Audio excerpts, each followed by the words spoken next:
নমস্কার। রূপসী বাংলার মুখের তরফ থেকে আমরা আজকের যে পরিভ্রমণ শুরু করেছি সেটা হুগলি জেলার শ্রীরামপুর মহকুমার অন্তর্গত এক প্রাচীন জনপদ রাজবলহাট। সেই রাজবলহাটে আমরা যাওয়ার জন্য শ্রীরামপুর স্টেশন থেকে রওনা দিয়েছি। 9টা 5-এ ট্রেন ধরেছি। এখন 10টা বাজে। আমরা হরিপাল স্টেশনে এসে নামলাম। এখান থেকে আমরা বাস অথবা ট্রেকার যেটা পাবো সেটা ধরে আমরা 1 নম্বর প্ল্যাটফর্মের পাশ দিয়ে যাব, গিয়ে আমরা রাজবলহাট গিয়ে সেখানে রাজবল্লভী মন্দির পরিদর্শন করব। আমরা বাস স্ট্যান্ডে এসেছি। বাস স্ট্যান্ড থেকে আমরা বাস ধরবো 10 নম্বর রুটের যে বাস, হাওড়া উদয়নারায়ণপুর রুটের যে বাস। আমরা হরিপাল স্টেশন থেকে মোটামুটি 35 থেকে 40 মিনিটের 10 নম্বর বাসে জার্নি করে এসে এই রাজবলহাট মায়ের বাড়ি যে সম্মুখস্থ যে মোড়, 3 মাথার মোড়, সেই মোড়ে এসে আমরা পৌঁছেছি। দেখুন, রাজবল নিয়ে একটা জনশ্রুতি আছে। 4 চক 14 পাড়া 3 ঘাট, এই নিয়ে হলো রাজবলহাট। এখান থেকে এবার আমরা প্রথমেই যেটা আমরা দেখতে পাচ্ছি দূরে নহবতখানা, যেটা 1346 সালে চৌঠা আষাঢ় প্রতিষ্ঠিত হয়েছিল এই নহবতখানা। এবং সামগ্রিকভাবে এই যে মন্দির আপনারা দেখবেন, মন্দিরের যে স্থাপত্য দেখবেন, সেগুলো ওই সমসাময়িক কালে অর্থাৎ 1346, তার আগে পরে ওই সময়ে এগুলো পুনরায় নির্মাণ করা হয়েছিল। আদি যে মন্দিরের যে স্থপতি, সেই স্থপতি কিন্তু আমরা এখানে দেখতে পাবো না। তার কারণ কালের নিয়মে এবং কিছুটা সংস্কারের অভাবেই সেগুলো ক্ষয়িষ্ণু হতে হতে অবলুপ্ত হয়ে যায়। এবং পরবর্তী সময়ে এখানের যারা অধিবাসী ছিলেন তাদের সহায়তায় পরবর্তীকালে এই মন্দির নবরূপে এবং নতুন চেহারায় আমরা দেখতে পাচ্ছি। প্রথমেই ঢুকতে নহবতখানা, আনন্দময়ী শাড়ি কুঠি। দেখুন, এইখানে হঠাৎ করে আপনাদের মনে হতে পারে যে শাড়ি কুঠি কেন। আসলে এই রাজবল্লভী মায়ের মন্দিরের একটা বিশেষত্ব হচ্ছে যে মা এখানে যে মায়ের পুজোতে যে শাড়ি দেওয়া হয়, সেই শাড়িগুলো সমস্ত শাড়ি কিন্তু 14 হাতের নিচে শাড়ি মাকে এখানে দেওয়া যাবে না, সচরাচর বাজারে পাবেন না। তো স্থানীয় যারা এখানকার মানুষজন আছেন তারা অর্ডার দিয়ে তৈরি করান এবং এই আমাদের এই যে ডালার দোকানগুলো বা মন্দির সংলগ্ন যে দোকানগুলো আছে, যেখান থেকে পুজোর সামগ্রীগুলো বিক্রি হয়, সেখানেই আপনি 14 হাতের শাড়ি পাবেন।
আমরা ধীরে ধীরে শ্বেতকালী মায়ের মন্দির চত্বরে প্রবেশ করছি। এটি মায়ের সিংহ দরজা এবং সিংহ দরজার উপরে দেখুন 2টি প্রতীকী সিংহ মায়ের মন্দির পাহারা দিচ্ছে। এই যে রাজবল্লভী মায়ের যে মন্দির বা এই মায়ের যে প্রতিষ্ঠা, এটি আনুমানিক 1242 খ্রিস্টাব্দে রাজপুরে অর্থাৎ বর্তমান রাজবলহাটে রাজা শ্রী সদানন্দ রায়ের হাতে প্রতিষ্ঠিত এবং মতান্তরে ষোড়শ শতকের মাঝামাঝি রাজা রুদ্রনারায়ণ রায় এই মন্দির নির্মাণ করে বলে প্রচলিত আছে। আদি মন্দিরের সবকিছুই কালের নিয়মে হারিয়ে গেছে, কিছুটা অবহেলা এবং কিছুটা সংরক্ষণের অভাবে।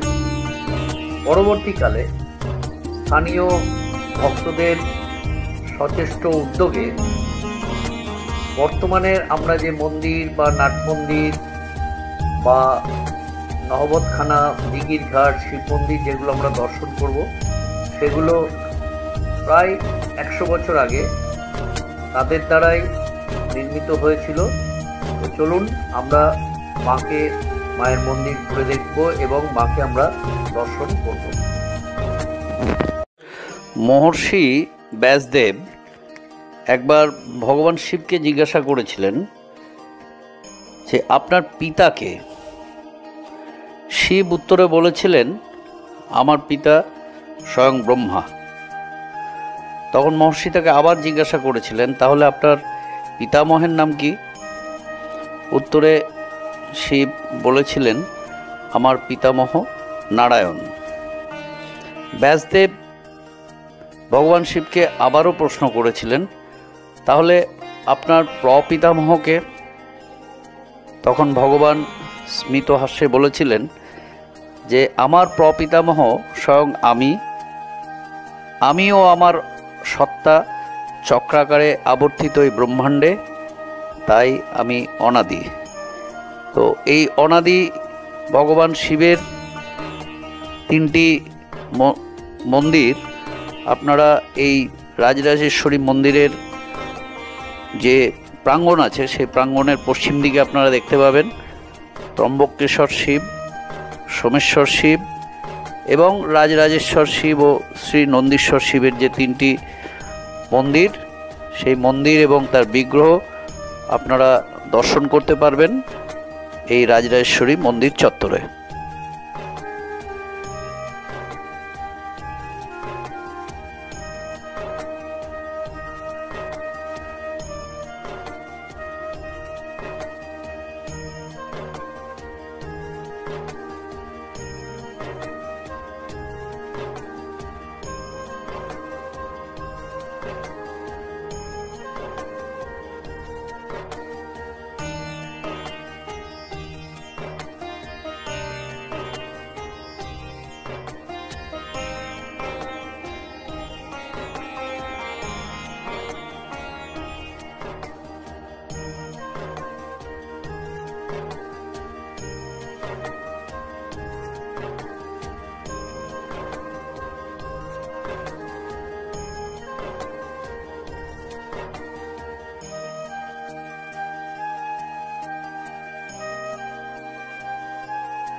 এই নর্মদেশ্বর যেটা ছিলেন, এটা আমাদের শোনা কথা আমাদের পূর্বপুরুষদের কাছ থেকে, যেটা একটা বড় সড়ো মন্দির ছিল এবং 5টা চূড়া ছিল, মাঝখানে একটা চূড়া এবং পাশে 4টি চূড়া।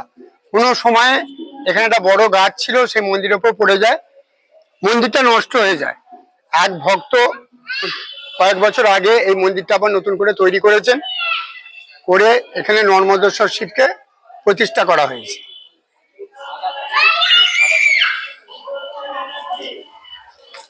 এটা যেটা দেখতে পাচ্ছেন, এটা বানেশ্বর শিব মন্দির, এটাও পুরনো মন্দির। এই কিছু দিন আগে এটা এক ভক্ত রং করেছেন এবং রিপেয়ার করা হয়েছে। এটাতেই চৈত মাসের সংক্রান্তিতে যে গাজন হয়, এখানে এই বানেশ্বর শিবের কাছেই এখানে বিভিন্ন ভক্তরা আসেন গাজনের সময়, এখানে পূজা করেন প্রতিদিন। এবং আমাদের মন্দিরের সঙ্গে যুক্ত আছেন আরামবাগের কাছে বাড়ি, ওনারা আসেন, এসে কদিন এখানে বানেশ্বর শিবের পূজা করেন এবং চড়ক হয় এখানে। ভক্তরা এখানে ধীরে ধীরে সমবেত হচ্ছেন। মায়ের উদ্দেশ্যে তারা অর্ঘ্য পূজা নিবেদন করছেন। প্রত্যেকের নিজের নিজের নামে এখানে অর্ঘ্য প্রদান করেন, পুজো অর্ঘ্য, এবং প্রত্যেকের নামে এখানে সংকল্পের আলাদা আলাদা ব্যবস্থা আছে। সামনের নাট মন্দিরে পুজো দেওয়ার পর তারা অপেক্ষা করবেন। এই সামনে যেটা দেখছেন এটা এখানে যে হাড়িকাঠ, এখানে বলি প্রথা চালু আছে। তো আমাদের এখানে যারা সেবায়িত আছেন, আমি চেষ্টা করব তাদের থেকে জেনে নেওয়ার এই বলি প্রথার সম্বন্ধে, এবং সেটা আপনাদের সামনে আমি তুলে ধরার চেষ্টা করব। দেখুন, অগণিত দর্শক আজকে এখানে উপস্থিত হয়েছেন, ভক্ত তারা সমবেত হয়েছেন। মাতৃ মন্দির আপনারা দর্শন করুন। এই হচ্ছে শ্রী শ্রী রাজবল্লভী মায়ের যে মন্দির, সেই মন্দির শ্রী শ্রী রাজবল্লভী মা শরতের জ্যোৎস্নার ন্যায় শুভ্র শ্বেত কালিকা রূপে যিনি বর্ণিত হয়েছেন এখানে। কিন্তু মায়ের যে পূজা পদ্ধতি সেটা সম্পূর্ণ দুর্গাপূজার পদ্ধতি মেনেই মায়ের পুজো হয়। রাজবলহাটে এই যে রাজবল্লভী মায়ের মন্দির, এই মন্দিরকে কেন্দ্র করে একটা জনপদ যেভাবে ধীরে ধীরে সমৃদ্ধি লাভ করেছে, একটা সংস্কৃতির বাতাবরণ যেভাবে তৈরি হয়েছে, সেটা কিন্তু বাংলার যে ঐতিহ্য, বাংলার যে পরম্পরা, সেই পরম্পরা মেনেই হয়েছে। তার কারণ আমরা দেখেছি যে আমাদের বাংলার যে ইতিহাস, বাংলার যে সংস্কৃতি, সেই সংস্কৃতির মধ্যে ওতপ্রোতভাবে অঙ্গাঙ্গিভাবে জড়িয়ে আছে ধর্মীয় আচার আচরণ, বিভিন্ন দেবদেবীর বিগ্রহের পূজা বা মন্দির স্থাপত্য ইত্যাদি। কাপালিকের সঙ্গে এখানে দেখা হন। এই কাপালিকের নাম ছিল রাম রাঘব ভট্টাচার্য।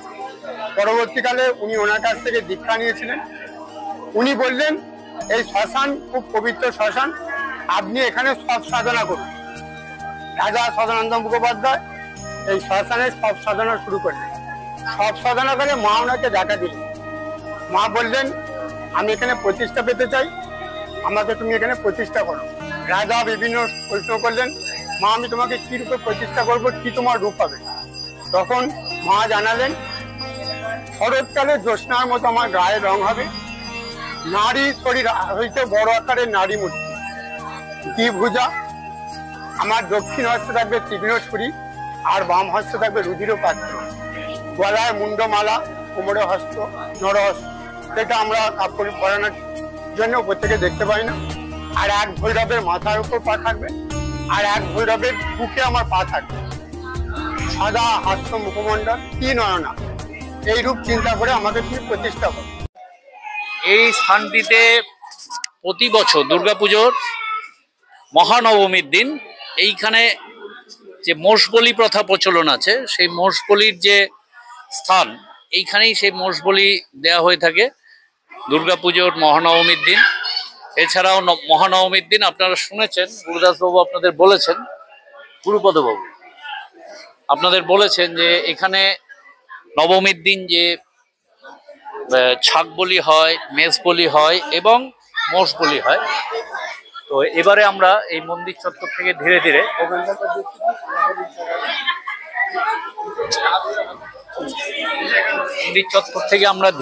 এবার যাচ্ছি। দেখুন, মন্দিরের ঠিক বাম পাশে একটা, এটা দিয়ে গেলে অঞ্জলি দেওয়া হয় মাকে, অঞ্জলি দেওয়ার যে রাস্তা, সেই রাস্তা দিয়েই আমরা ধীরে ধীরে প্রবেশ করছি মন্দিরের এই যে ভোগ যেখানে রান্না হয়, সেই ভোগ রান্নার জায়গায়।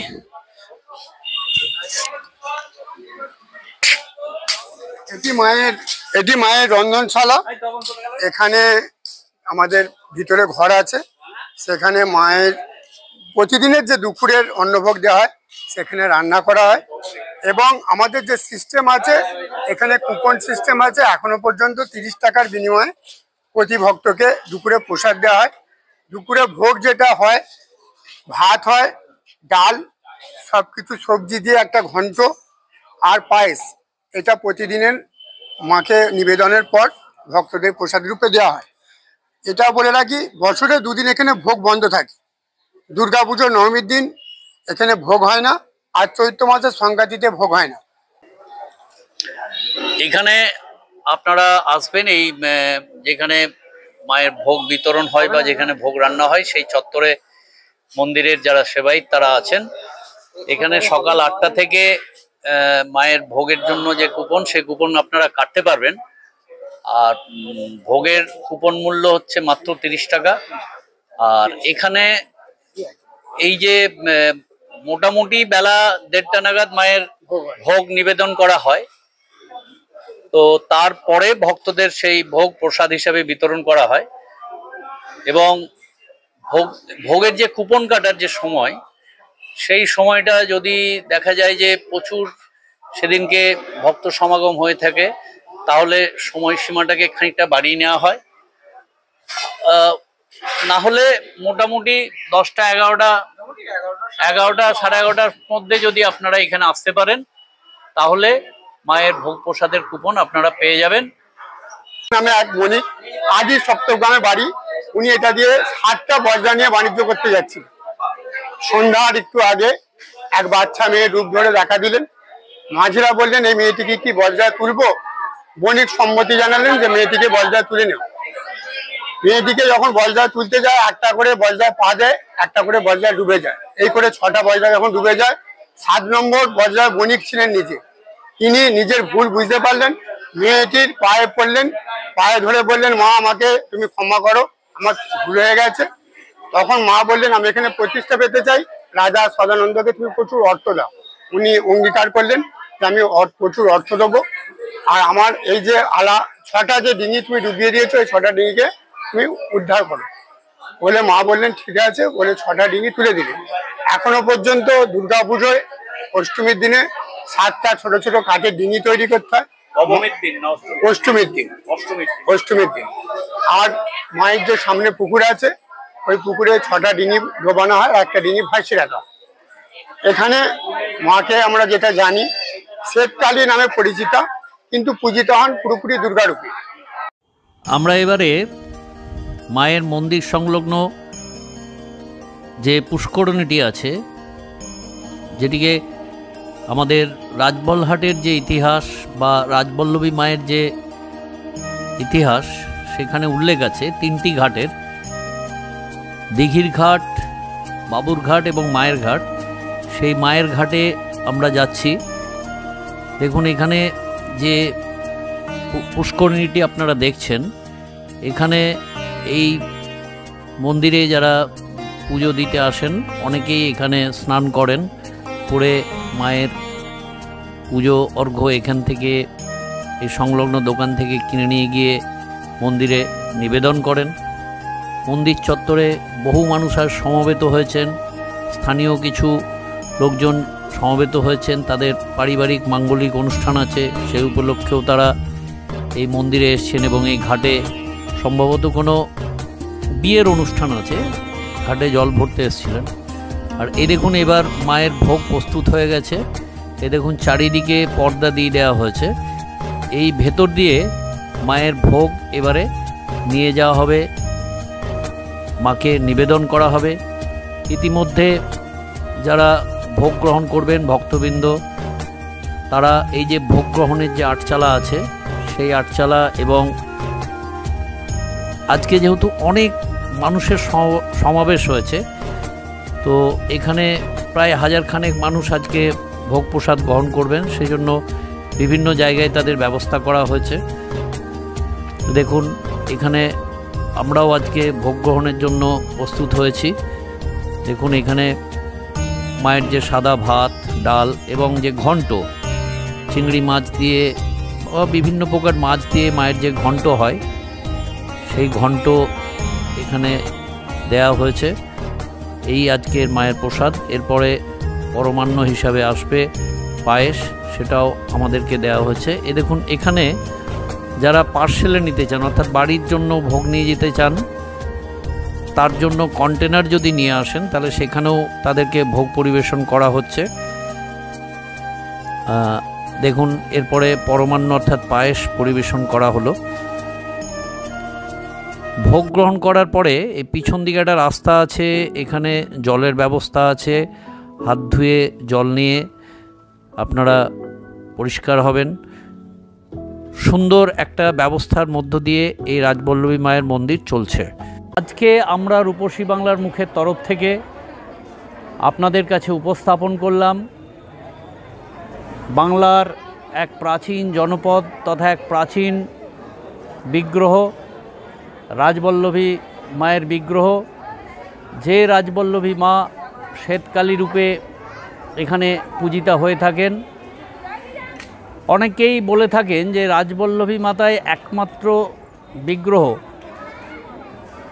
কালী বিগ্রহ, যিনি সাদা, অর্থাৎ কালীর যে আমরা প্রকৃত রূপ জানি, কালো বা কৃষ্ণ কালো বা শ্যামা কালো যেটা বলা হয়, সেই রূপের বাইরে গিয়ে এই যে শ্বেতকালী, এটা নাকি পশ্চিমবঙ্গে বা ভারতবর্ষে একমাত্র।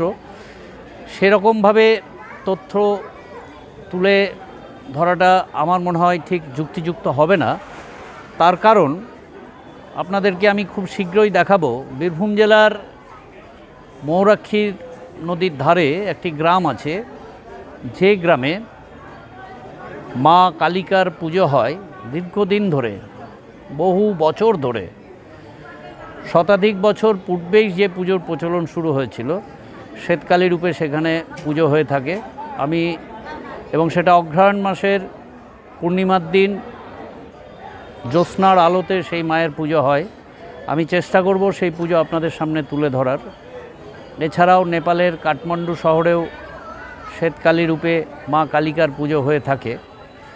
এবং আমাদের বাংলার সবথেকে প্রাচীন এবং সবথেকে গুরুত্বপূর্ণ ঐতিহ্যপূর্ণ যে শ্বেতকালী হিসাবে যেখানে মা পূজিতা হন, সেই রাজবলহাটের রাজবল্লভী মা, যাকে আপনারা দর্শন করলেন।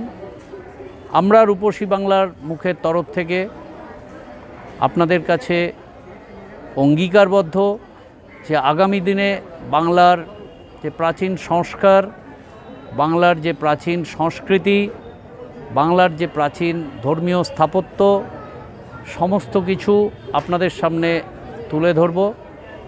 আমাদের আজকের যে উপস্থাপনা, সেটি যদি আপনাদের ভালো লেগে থাকে, দয়া করে আমাদের চ্যানেলকে লাইক করবেন, শেয়ার করবেন, কমেন্ট করবেন এবং সাবস্ক্রাইব করবেন, যেন আগামী দিনে আমরা আরও ভালো ভালো উপস্থাপনা আপনাদের সামনে হাজির করতে পারি। ধন্যবাদ। রূপসী বাংলার মুখের আজকের যে পরিক্রমা, সেই পরিক্রমায় আমি কৃতজ্ঞ থাকব শ্রী শ্রীকান্ত দাস, সুব্রত দাস এবং শুভময় দাস, যারা স্থানীয় যুবক, এবং এই মন্দিরের সেবায়িত শ্রী তারাপদ বন্দ্যোপাধ্যায় মহাশয়ের কাছে, এবং স্থানীয় যে সমস্ত ব্যবসাদার যারা ওখানে ডালার ব্যবসা করছেন বা বস্ত্রের ব্যবসা করছেন, তাদের প্রত্যেকের প্রতি আমি আমার চ্যানেলের তরফ থেকে অসংখ্য কৃতজ্ঞতা, ধন্যবাদ জ্ঞাপন করে আমাদের আজকের পরিক্রমা আমরা এখানেই শেষ করছি। ধন্যবাদ।